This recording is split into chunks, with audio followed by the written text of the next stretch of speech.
नहीं है। और मैं भी क्षेत्र के मतदाताओं को कहूँगा और खासकर ये बात ज़रूर कहूँगा कि देखिए 1950 में बाबा साहब भीमराव अंबेडकर के संविधान को इस देश ने अंगीकार किया। आज जितनी भी पार्टियां हैं, भारतीय जनता पार्टी, कांग्रेस, राष्ट्रवादी कांग्रेस, सपा, बसपा, जो आरक्षित सीटें हैं, वो संविधान की देन है, किसी राजनीतिक पार्टी की देन नहीं है। भारतीय संविधान में अगर वो आरक्षित सीटों का प्रावधान नहीं होता, तो मेरी बात एक लिख के रख लीजिए, इन किसी भी पार्टी या कोई भी पार्टी उन्हें अपना टिकट नहीं देती। यहाँ से पर भी कोई और ही खड़ा होता है। यहाँ मजबूरी है क्योंकि वो संविधान की मजबूरी है। इसलिए हम सब लोगों के लिए जो इनकी मजबूरी है वो हमारी लिए सबसे ज्यादा जरूरी है। तो संविधान जरूरी है और ये संविधान 1950 में बना और सम्माननीय हमारी आदर्श, हम भी उनको अपना आदर्श मानते हैं, सम्माननीय बहन जी को। बहन जी का जन्म 15 जनवरी 1956 को हुआ। संविधान उसे 6 साल पहले लागू हो चुका था। उसी संवैधानिक व्यवस्था के तहत बहन जी सांसद बनी है। उसी संवैधानिक व्यवस्था के तहत वे राज्यसभा में नॉमिनेट हुई। उसी संवैधानिक व्यवस्था के तहत वे इस प्रदेश की माननीय मुख्यमंत्री बनी, एक बार नहीं 4 बार। तो संविधान श्रेष्ठ है, व्यक्ति श्रेष्ठ नहीं है। बाबू जगजीवन राम जी हो, वीरप्पा मोइली हो, मोहनलाल सुखाड़िया हो, जगन्नाथ पहाड़िया हो, माधव सिंह सोलंकी हो, हमारे महाराष्ट्र से नाइक साहब हो, वसंतराव नाइक हो, सुशील कुमार शिंदे हो, आज की डेट में वर्षा गायकवाड़ हो, चाहे अन्य प्रदेशों से जितने भी अनुसूचित जाति जनजाति के नेता तैयार हुए हैं और उठकर खड़े हुए हैं और भारत में अपना सहयोग दे रहे हैं। इसलिए नहीं दे रहे हो कि वो व्यक्ति विशेष हैं, वो इसलिए दे पा रहे हैं कि भारत का संविधान उन्हें ये अधिकार देता है। और उस संविधान के अधिकार के तहत ही खड़गे साहब आज कांग्रेस जैसी इतनी बड़ी पार्टी के प्रेसिडेंट हैं। इसके पहले भी वहाँ पर प्रेसिडेंट हो चुके हैं, लेकिन इस बात से कैसे इनकार किया जाए कि हमारे लिए बहन जी, कांशीराम जी, बाबू जगजीवन राम जी, वीरप्पा मोइली जी या स्वयं खड़गे जी, ये हमारे समाज के हिसाब से अगर सोचा जाए, अनुसूचित जाति जनजाति के हिसाब से, तो ये सब एक व्यक्ति है, ये इंस्टीट्यूशन नहीं है। संविधान हमारा इंस्टीट्यूशन है। संविधान अगर जिंदा रहा, इंस्टीट्यूशन जिंदा रहा, उसके प्रावधान जिंदा रहे और वो हमारे बीच रहा, तो हमारे पास बहुत बहन जी आएंगी, बहुत कांशीराम बनेंगे, बहुत खड़गे बनेंगे।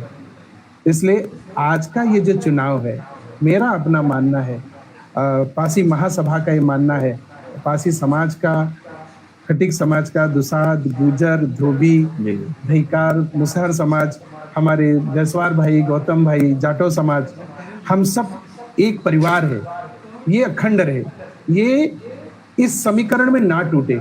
यही मेरी जो है क्षेत्र की जनता से अपील है कि अनुसूचित जनजाति समाज का जो 20% वोट है वो उस पार्टी को जाए जो पार्टी संविधान बचाने की लड़ाई लड़ रही है, वो जो पार्टी संविधान के लिए अपने अंदर से एक कमिटेड है कि चाहे कुछ भी हो जाए उसके साथ, चाहे उसकी पार्टी रहे न रहे, लेकिन संविधान रहे। संविधान जाने के बाद आजकल इंडिया गठबंधन कर रहा है जी। मायावती जी तो कहती ही रहती हैं जी। तो कैसे देखते हैं आप, क्योंकि वोटर तो बटेंगे, क्योंकि कैडर वोटर है बसपा का, भाजपा का, वो तो टूटने वाले नहीं, कैसे, क्या लगता है आपको? आज समझ जाइए कि मैं अच्छी तरह से जानता हूं कि देश में 2 पार्टियां हैं जो कैडर बेस्ड पार्टियां हैं। एक भारतीय जनता पार्टी जिसके पास एक बहुत खूबसूरत कैडर है और दूसरी बहुजन समाज पार्टी जिसके पास एक बहुत खूबसूरत समर्पित कार्यकर्ताओं की फौज है। बहुजन समाज पार्टी का कैडर संपन्न है, धनी है, विद्वान है, वो अपना सब कुछ न्यौछावर करके अपनी पार्टी को खड़ा करता है। बहुजन समाज का कैडर गरीब है, वो वंचित है, शोषित है, उसके पास वो धन बल, बाहुबल नहीं है जिससे अपने पार्टी का पोषण कर सके।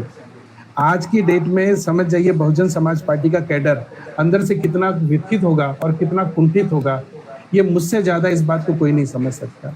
हम सभी अनुसूचित जाति जनजाति के सदस्य माननीय कांशीराम जी का, बहन जी का दिल से सम्मान करते हैं, पर ये चुनाव बहन जी और कांशीराम जी को सम्मान देने का चुनाव नहीं है। ये चुनाव बाबा साहब अम्बेडकर को सम्मान देने का चुनाव है। उस महानुभाव महामानव को सम्मान देने का चुनाव है, जिस महामानव ने इन सभी को कॉन्स्टिट्यूशन का दर्जा दिया। तो बाबा साहब अम्बेडकर के सामने हम किसी भी व्यक्ति विशेष को, चाहे वो स्वयं बहन जी ही क्यों ना हो, हम एक बार कहेंगे बहन जी से हाथ जोड़कर इस बार हमें क्षमा करिए। बसपा कैडर को हम हाथ जोड़ के कहेंगे इस बार वो हम क्षमा करें, और इस बार कम से कम उस बात के लिए वोट करें जिस बात के लिए बाबा साहब ने अपना जीवन न्यौछावर कर दिया। क्योंकि बाबा साहब के विचार, उनके सपने, उनका कॉन्स्टिट्यूशन, उनके संविधान के प्रावधान सिर्फ दलितों के लिए तो नहीं थे, लेकिन दलितों के लिए जितने भी हैं, जो 20% हम 15 और 7 यानी कि लगभग 22.5% जो आरक्षण में हमारे लिए संविधान है, व्यवस्था की गई है, तो वो किसी भी हालत में उससे समझौता नहीं होना चाहिए।